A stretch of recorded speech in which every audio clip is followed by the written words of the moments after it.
Welcome, welcome, welcome, everyone, to another episode of Finding Freedom Through Confidence. Where, as you guessed it, confidence isn't something you pick up from a supermarket shelf, it is an ever growing muscle. This is the space where leaders, visionaries, and high achievers come to be seen, to be heard, and reignited. If we haven't met, as yet. I'm Tanique Easy, speaker, corporate trainer, facilitator, empowerment, and the life coach. And I help organizations unlock the power of their new and mid-level leaders and equip them with mindset, vision, and performance strategies to lead with power through my proprietary MVP framework. And so today we are exploring the hidden cost of insecure leadership. And we're going to be helping them to rebuild confidence at the front line. And what does that look like? What does that actually look like? And so, if you are in human resources, you're in operations, I guarantee you that the hidden cost or the hidden cost of insecure leadership is actually costing you more than you think. I want to welcome each and every one of you again. I want you to go ahead, type in the chat where you're joining me from. For those of you who are on LinkedIn, let me know where you're joining me from. And if this is your first time, and if you are a repeating guest or audience member, again, welcome. And for those of you who are joining on YouTube, so I am streaming live on YouTube for the first time. And yes, this is my first time streaming live on YouTube. So, I think that it's gonna be fun. But let's get into the program for today. Because the problem the problem is, what is the problem with insecure leadership? What does that look like? What does that look like on your part as you continue to see or to try to improve your leadership within your organization? What does insecure leadership look like? Well, it looks like micromanaging, right? What your frontline and your mid-level leaders do, they micromanage, they check every detail, and they struggle to delegate effectively. And if you are paying attention, you will see this. You will see this because it comes out in their communication. It comes out in how they try to do everything themselves. And so the, it also it talks about decision paralysis. That's what it also looks like. They avoid decisions, that they're constantly seeking approval, that they're coming to you as the executive, as the director of the department, and they're always seeking approval. They can't make decisions on their own. They are doubtful about what they're doing. They apologize also. You find that they are constantly over apologizing, or they're under communicating with their team members. And this results in a lack of trust. It results in persons feeling like they are not being heard, they're not being seen. And so these are the things that are costing the middle aspect. So the middle piece of leadership, right? These behaviors, they aren't personality flaws. But what I want to say is that they are actually symptoms of a leader who haven't yet built their internal confidence. And so they are not confident in the decisions that they make. And so that's where the decision paralysis comes in, because they feel like, if I make this decision, then it may not be right, and they keep ruminating on the things that could go wrong, instead of making a decision and sticking by it and saying, all right, I have gone through the process and this is the decision that I have come up with. So without seeking approval, but asking for input. Asking for input is different from seeking approval. And again, Micromanaging. This is a dangerous one, micromanaging, because they don't know how yet to lead. They are the doers. They're the doers, and now they've been placed in a leadership position, and they're not sure how to transition because they have not been taught how to effectively. And so another problem, another issue that this will bring up, what it looks like within the organization, is that they have visibility problems. They are either withdrawing from the spotlight. So when we talk about visibility problem, when they go into meetings, they don't speak up, they don't share their concerns, they don't share their ideas and their thoughts, or they may overcompensate with ego. They may come off as being too confident and that, or too arrogant in that capacity, where they are always showing as if I have all the answers. And so those are the two spectrums. They're not meeting in the middle, but they're at the end of the spectrum of withdrawing from the spotlight. They don't want to say anything, and they never have anything to say. They never have anything to say. They never have anything to share or contribute to that space, to that meeting, or they overcompensate with being arrogant, with being, I am a know-it-all, I have all the answers and I can solve every problem. And the truth of the matter is, none of us can solve all the problems. We can solve some problems, and that's where it comes in, visibility problems. What else does what is the real world thing? So when I became president of my Toastmasters club, because my leadership journey didn't start my leadership journey didn't start with an MBA or another leadership certification. My leadership journey started, as some people say, in the trenches. I learned leadership by doing. I was thrust in leadership positions, and in my Toastmasters, I became the president recently, and I felt the pressure to prove myself. Like, I felt the pressure to prove myself that I was a good enough leader, that I was able to do this. And so when we would have executive meetings, I would check everything that my executive members would say, and I was over functioning. It's like I was holding on to the fact that, you know, I am the leader, and I over functioned until I was in in a meeting with with my with my division director and my area director, and they are my mentors. And they actually said, Teddy, you don't have to be perfect, You don't have to be perfect. They don't expect you to be perfect, because we are all learning on this journey. We are all learning as we go. And your executive members, they are also learning. They have been thrust in this leadership position as well.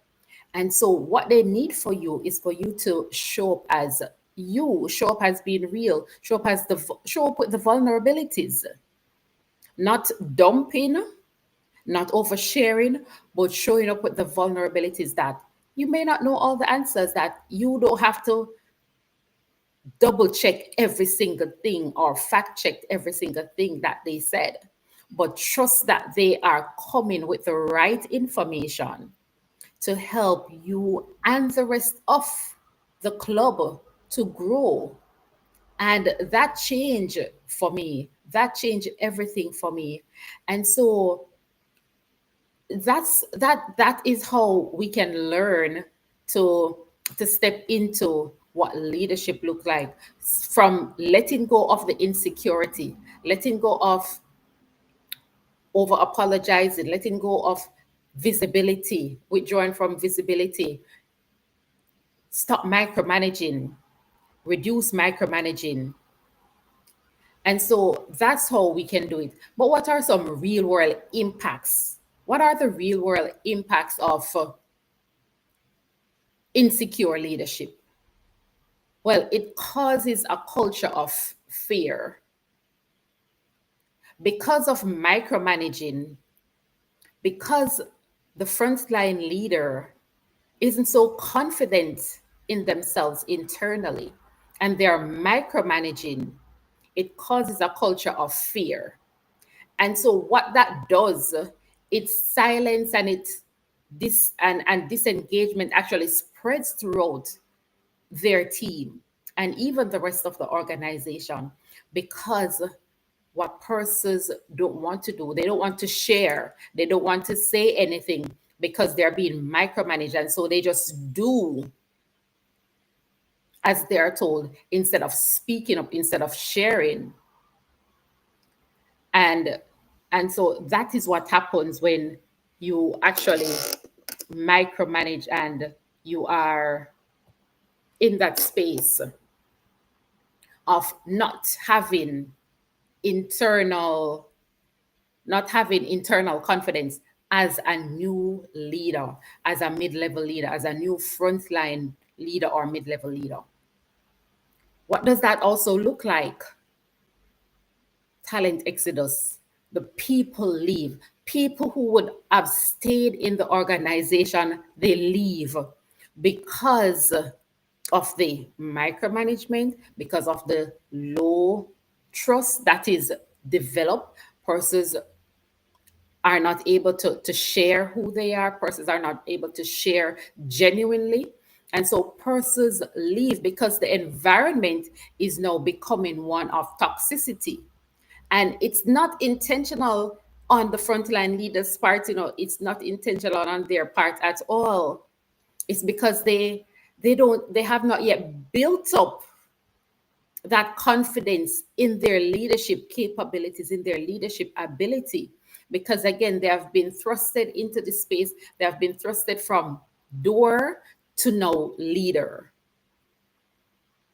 And so what happens is, because of that micromanaging, because of that decision paralysis, because of them not able to, because they're over apologizing and all of that, the rising stars, the persons who would have otherwise stayed and improved the team, improved the organization, they leave because they think that there is greener pastures. It looks greener on the other side, but it doesn't. And I've witnessed this, where I know of persons who are rising star or who were rising stars in their organizations. And because of micromanagement on the part of their manager, they left. And it's not because, and it looked, so they were getting more money. The opportunity was that they were getting more money, but talking with them, having conversations with those persons or with that person, they often say, boy, when I was at this place, when I was at that place, this used to happen, that used to happen. And they're talking about the positive things. They're talking about the good things. And they are comparing the previous environment to the one that they're now currently in, that looked greener, that yes, they're getting the more money, but it doesn't stand up to other things. It doesn't stand up to the other environment that they're coming from. And so, yes, because of micromanagement, your rising stars will leave that for an environment that looks better, but is not also necessarily better in every aspect.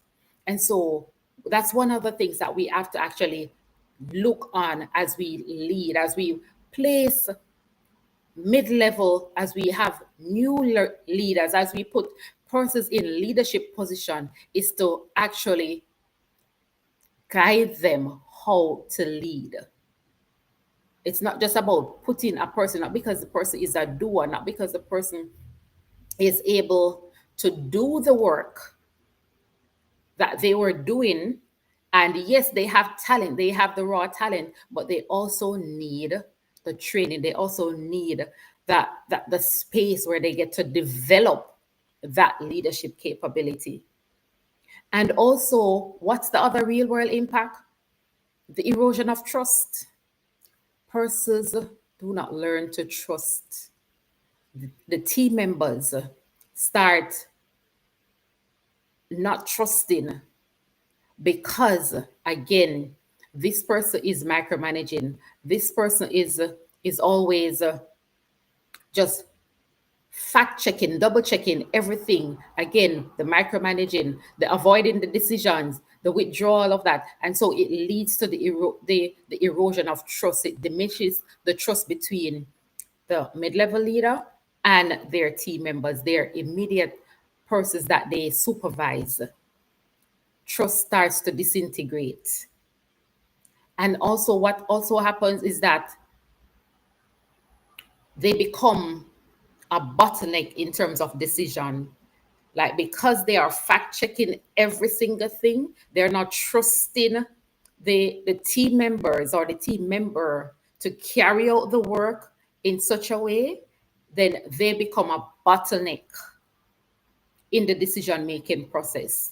And so, for the project, instead of the project moving along smoothly, it stalls. And you are asking, as an HR director, as an operations director, you're asking what is happening. As the CEO, you're asking what is happening. Why isn't the project moving? Why can't we move? Why is this taking so long? So if a project was supposed to be done in 3 months and 6 months, still the project is still going on, they are the bottleneck. They are the decision bottleneck because they are stalling. Because again, one, because people are just leaving the team just like that. People are choosing to leave the team, and so you have to keep replacing persons. That is stalling the project. Also, because they have instilled a culture of fear where persons feel like they can't speak up, the project will stall. People won't do. One person, I don't remember who said it, but one author wrote that, you can buy people's hands, but if you don't buy their heart, then you won't get the level of commitment and work ethic from that person. So you can buy their hands, you can pay them handsomely, but if you don't buy their heart, if they're not bought into the vision, if they're not bought into the leadership vision, then you won't get from them the full potential or the full capacity in that space. Because again, people don't trust. The trust is eroded. And so, frontline and mid level leaders are your culture translators. If they lead from insecurity, that energy is going to echo right across the team. And as I said, I've seen it where persons led from insecurity in terms of they micromanage all the time and they are the bottlenecks in that decision process. And so persons leave because they are insecure in themselves. They have not yet developed the internal confidence that is required to help them to lead a team of dynamic individuals. And so that energy, you feel that kind of energy permeating in the team. But there are fixes. There are fixes. It's not all doom and gloom. There are fixes. And so, we want to shift the narrative. We want to reframe. We want to reframe what confidence looks like. We want to reframe confidence as a leadership competence, right? So we want to shift the narrative. And confidence is as I said, it's not just a personality trait. It's actually a leadership skill. Confidence is a leadership skill that is developed. So let's talk a little bit about my journey and how we can reframe that, how we can actually reframe the low self-confidence into, or the insecurity of leadership confidence into a confident, competent leader. So I'm going to talk a little bit about the journey that I took.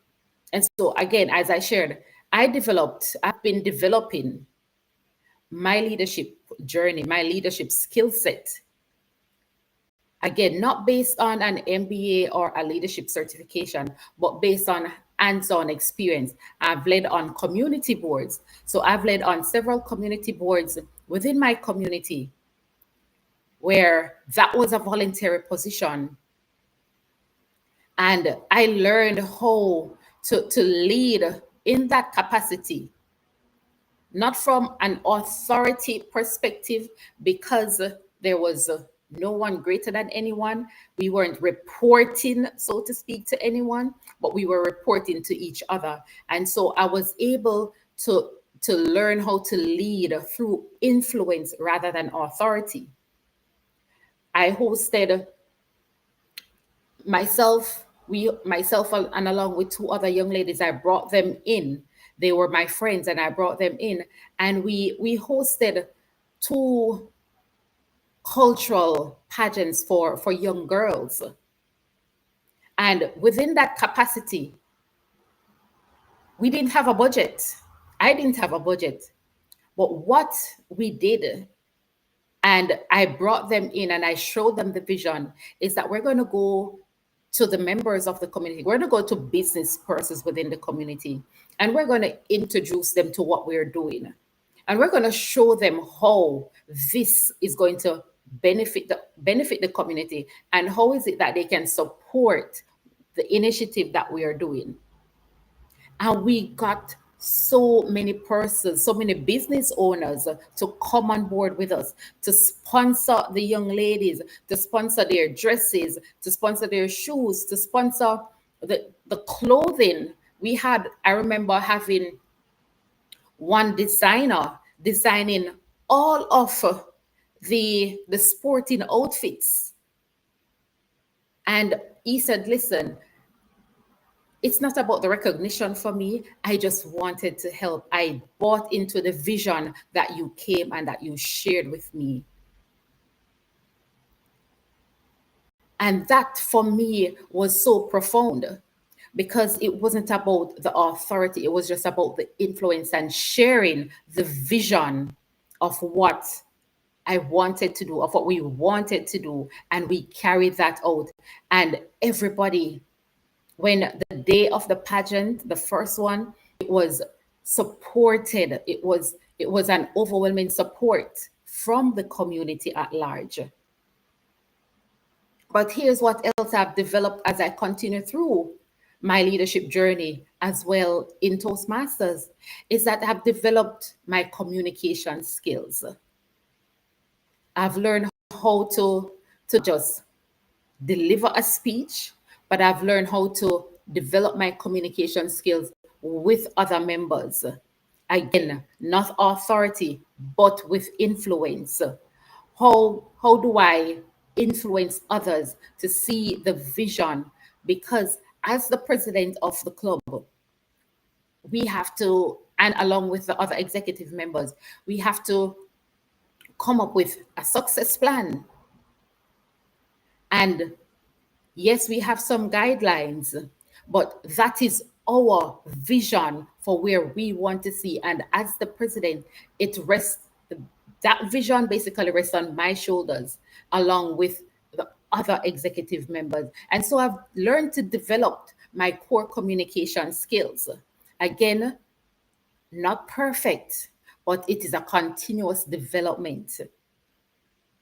And so what I've done on this journey is that I've developed what I call, and created what I call, the MVP framework. That is so I can help others to succeed in their leadership journey as well. Because I've done the work. I've been able to transition myself, not just from the baseline or the front line, and I've developed and continue to develop my leadership journey in these capacities. And I want to help others to do that. I want to help the frontline leaders, the mid-level leaders who are in these positions, but their confidence level is not where it should be. And I know what that feels like. I know what that looks like in not feeling confident in yourself as a leader, and how you can micromanage, how you can diminish the input of your team by micromanaging everything, by being either trying to be invisible, not stand up for yourself and for your team, or being too arrogant. And so, what does that look like? What does confidence as a leader look like? The confidence, the leadership skill of confidence, it's about mindset. It's where you get to, it's where so in this MVP framework, we talk about mindset. Here's how I teach this to leaders. I teach leaders to replace an overdraft belief system with intentional deposits of belief through confidence scripts. So once we are working, we get together and we work on our intentional deposits. We slowly but surely get rid of the overdraft system of belief. And we start now to implement and increase and intentionally deposit positive things about your leadership, positive things about who you are and how you are able to be flexible in your thinking, how you get to focus so that you can clearly define the vision, which is where we're going next. And that is to define the vision, not just for you, but to define the vision for the organization so that your team members can buy into it, because they're going to buy into your leadership and they're going to buy into know what you are translating to them. Because again, the mid-level leaders, they are the visionary translators within the organization. They translate the vision from executive to the the other team members. I'm not going to say subordinates. I don't like to use the word subordinates, but their team members, their support staff. And so what they do now is that they align their role with the purpose to lead beyond just the task. So it's not just operating as a taskmaster, but it is aligning the role, aligning, all right, I am in this leadership role. What is my purpose? What is my purpose in this leadership capacity? What is the purpose? What is the overall values and purpose of the organization? And I'm going to align that with how I lead. So it's not just the task that I'm going to be sharing, but I'm going to lead beyond the task. And then it moves on to performance. Performance is where you continue to build your leadership muscle through consistent self accountability and intention. And with intention, it's you continuing to show that you are growing. It's holding yourself accountable and holding your team members, your support team members accountable as well. And showing them, because performance is also about showing, because you have now shifted your mindset, you have now aligned your role with the purpose, and you're leading beyond task. You're now saying, we are accountable and we are going to hold ourselves accountable. And it begins with me as your leader, where I am going to be consistent in holding myself accountable. And I'm going to set the pace with intention, intentionality. We're going to be intentional about what we do. And that is going to continue to build your leadership. It's going to continue to build wins. And you're going to celebrate those small wins that is happening.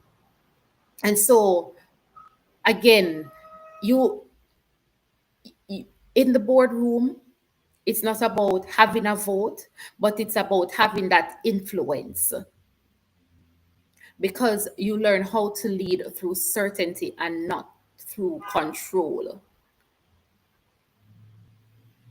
And so if you are watching me for the first time, if you are a repeat guest and you are getting value, share your takeaways, share in the chat what, share with us what, if in the comments, that if you have ever been led, if you have ever led while you're doubting yourself, let us know in the comments your takeaways. Let us know in the comments that if you have ever led while you're doubting yourself, and what that felt like for you as you move from doubt to confidence, as you build your leadership confidence muscle.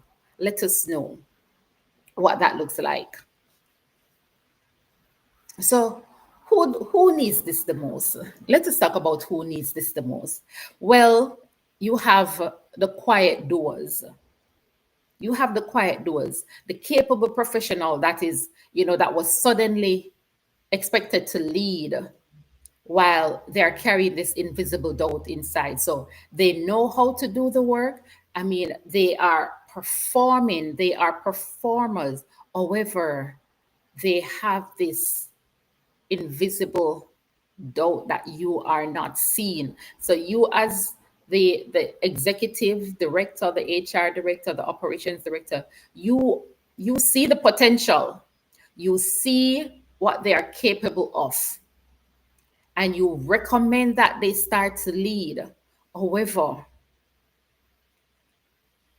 within that capacity, within them, they are carrying this invisible self doubt that keeps on diminishing how they lead, keep on impacting how they lead. And so you expect them to know all of this leadership stuff. But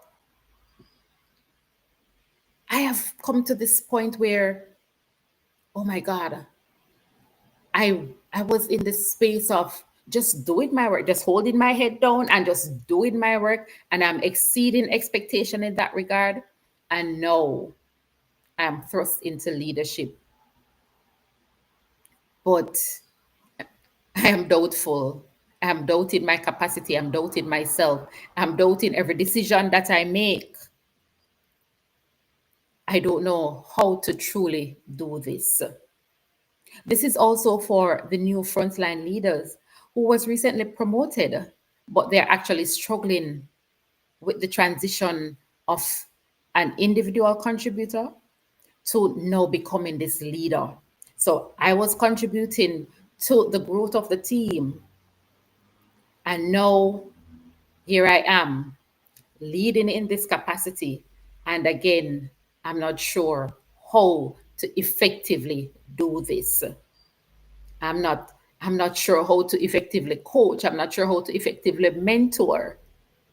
I'm not sure how to effectively lead. And I am struggling, and I'm not sure what to do, where to go, how to find this support.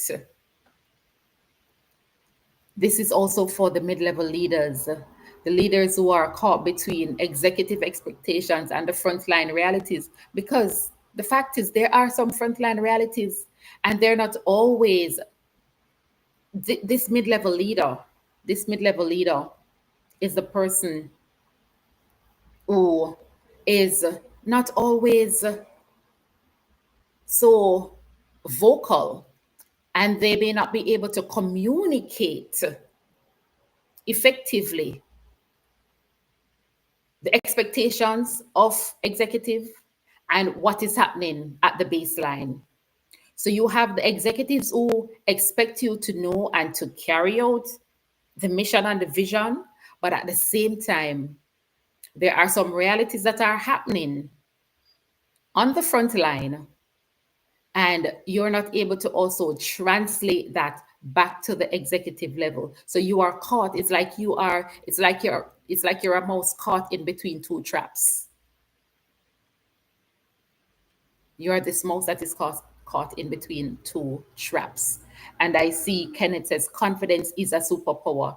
And I agree with you on that, Kenneth. We see confidence is indeed a superpower.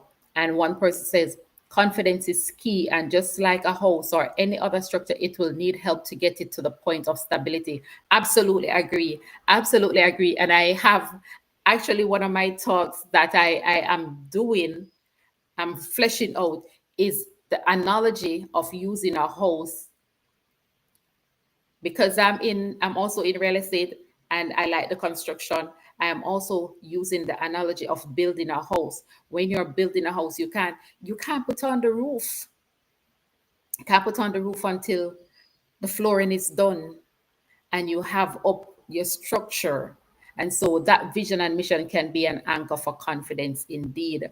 And so you can put on the other part of the house, if the foundation is not set and good, and if you put up the blocks, because again, you can put up the blocks of a house, and I just like that analogy. But you can put up the blocks of a house on the foundation, and you put on the roof, and you put in all your windows, and yet still the middle part, that structure is not stable. The foundation is good, the roof is excellent, but that middle part, that middle structure is wobbly.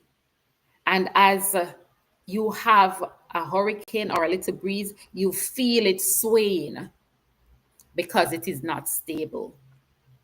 But once you have that middle part, which is like your mid-level leaders, your new frontline leaders, your middle managers, they are the stability. They hold up the structure. They hold up the structure. And so, yes. And so these are exactly the layers of your leadership pipeline that needs the most support. They need the most support. The quiet doers who became, or you have, they suddenly found themselves in the capacity of being a leader, the new frontline leader. They were there, they were doing the work, and now they have been thrusted into leadership, and they're struggling to find their footing. They're struggling to transition from just being me, myself, and I to now being the head, the leader, the lead contributor of this team. And also your mid-level leaders who they are caught between executive expectation and frontline realities. What's happening on the front line? There are things happening on the front line. There are disgruntles, there are disgruntlement, there are persons who are feeling disgruntled. There are things that the frontline staff need. And as the middle manager, you need to take that back to executive. But executive is saying, listen, we don't have such and such and such. And now you have to be the one to be carrying all of this around. How do you coach? How do you lead in such a space? How do you lead in such a dynamic? It's because you now need to become not just a taskmaster, you need to become a coach, an effective coach and mentor. And I find that many frontline and mid level leaders are not able to effectively coach and mentor their support teams.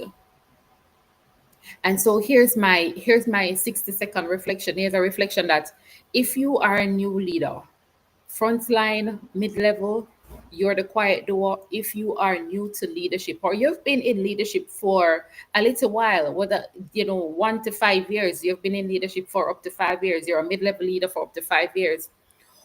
The question for me, or the question for us, the question that I want to ask you, that I want you to reflect on is, what would change if you stop trying to prove that you are ready and start believing that you are ready? So, what would change? So, you have been placed in this position of leadership and you're trying to prove that you are ready. But instead of trying to prove that you are ready, just actually start believing it. Believe in it. Believe in your capacity. Develop the confidence. Not faking it until you make it, but actually put in the work actually put in the work and develop your confidence muscle.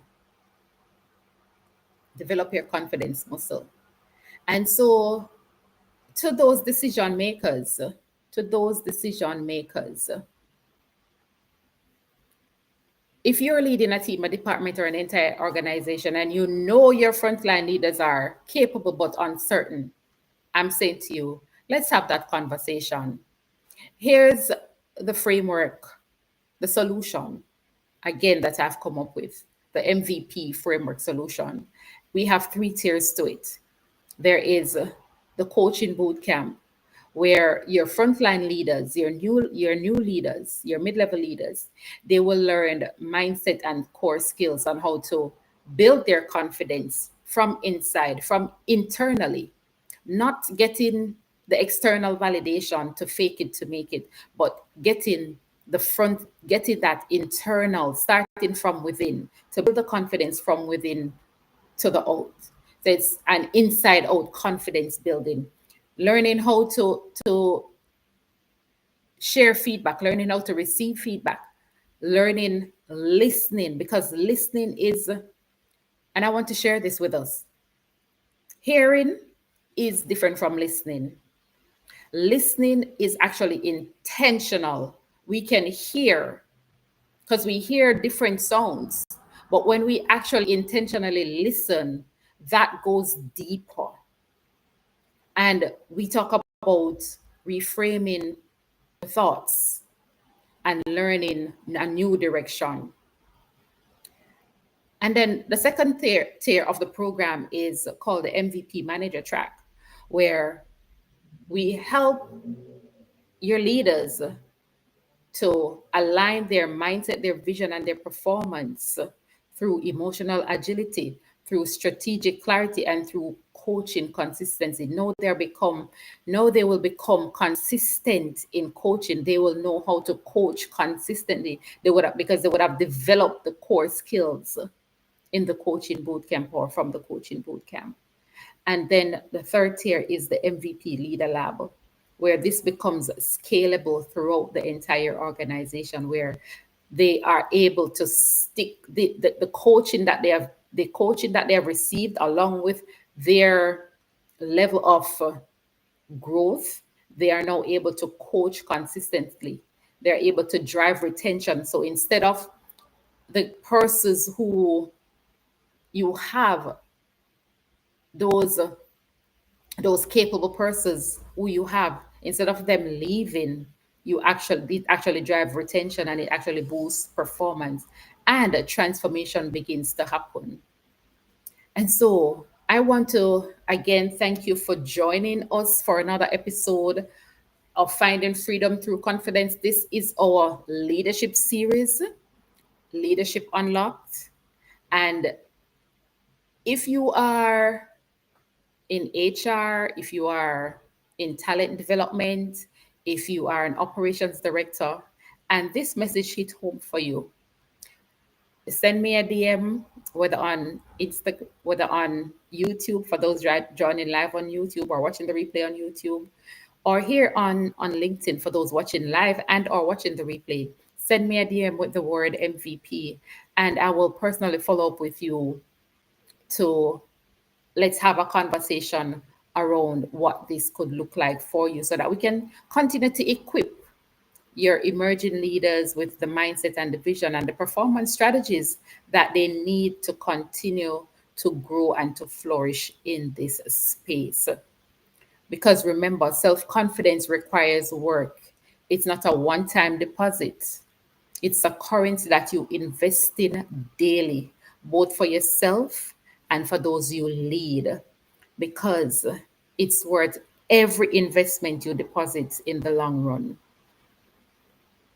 Again, thank you for joining us on another episode of Finding Freedom Through Confidence. I am Tanique Easy, and I help organizations unlock the power of their new and mid-level leaders with my proprietary MVP framework through speaking, coaching, and training. I will see you on the next live, where we'll be talking about our next live session. We'll be talking about command without control, how new leaders can lead with authority without overstepping. So, see you on the next live. Take care for now.